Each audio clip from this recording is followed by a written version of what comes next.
Welcome to Telangana వెలుగు. నేను మీ రాజు. నిన్న కోమటిరెడ్డి రాజగోపాల్ రెడ్డి కొన్ని కీలక వ్యాఖ్యలు చేశారు. అది నిజమా కాదా అనేది మీకే వదిలేస్తున్నా. బట్ తనకి కాంగ్రెస్ లోకి రావడంతో మంత్రి పదవి ఇస్తాం, అధికారంలోకి వచ్చిన తర్వాత ఇస్తాం అని చెప్పేసి రకరకాలుగా మాట ఇవ్వడం అనేది జరిగింది. అటు ఏఐసిసి కావచ్చు, తర్వాత ఇక్కడ ఉన్నటువంటి పిసిసి కావచ్చు. సో అప్పుడు పిసిసి చీఫ్ కూడా రేవంత్ రెడ్డి గారే ఉండే. సో రేవంత్ రెడ్డి గారు కూడా తనకి మంత్రి పదవి ఇస్తాం ఒకవేళ కాంగ్రెస్ అధికారంలోకి వస్తే అని చెప్పేసి చెప్పారు అని చెప్పేసి రాజగోపాల్ రెడ్డి గారు నిన్న ఆరోపణలు చేయడం అనేది జరిగింది. సో ఇక్కడ ఎన్ని రోజులు కాంగ్రెస్ పార్టీని విమర్శించి ఇప్పుడు ఫైనల్ గా ఏంటంటే రాహుల్ గాంధీని ప్రధానమంత్రి చెయ్యాలి, అదే మా లక్ష్యం అని చెప్పేసి రాజగోపాల్ రెడ్డి గారు చెప్పారు. ఓకే, ఇక్కడ వరకు బాగానే ఉంది.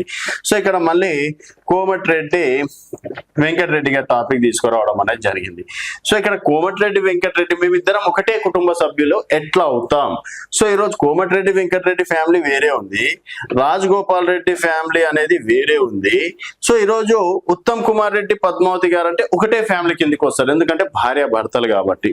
సరే, తండ్రి కొడుకులు ఒకటే ఫ్యామిలీకి ఆడికి వస్తారు. ఈ రోజు కోమటిరెడ్డి వెంకటరెడ్డి గారు ఫ్యామిలీ వేరే అయిపోయింది, నా ఫ్యామిలీ వేరే అయిపోయింది, అయినా మేమిద్దరం ఒకటే కుటుంబం అని చెప్పేసి ఎందుకు మంత్రి పదవి ఇవ్వట్లేదు?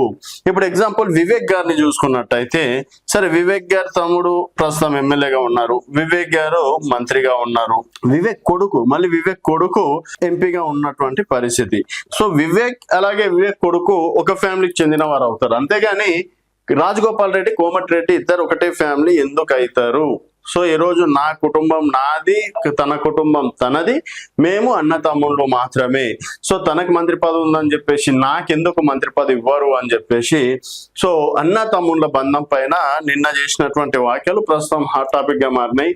ఇప్పటికైనా సరే రాజగోపాల్ రెడ్డి గారికి మంత్రి పదవి ఇస్తారా, లేకపోతే చివరి వరకు ఈ విధంగానే చేస్తారా? ఒకవేళ మంత్రి పదవి ఇవ్వకపోతే మాత్రం నా పనేదో నేను చేసుకుంటా పోతా అని చెప్పేసి కూడా వార్నింగ్ ఇవ్వడం అనేది కూడా జరిగింది ఇండైరెక్ట్ గా.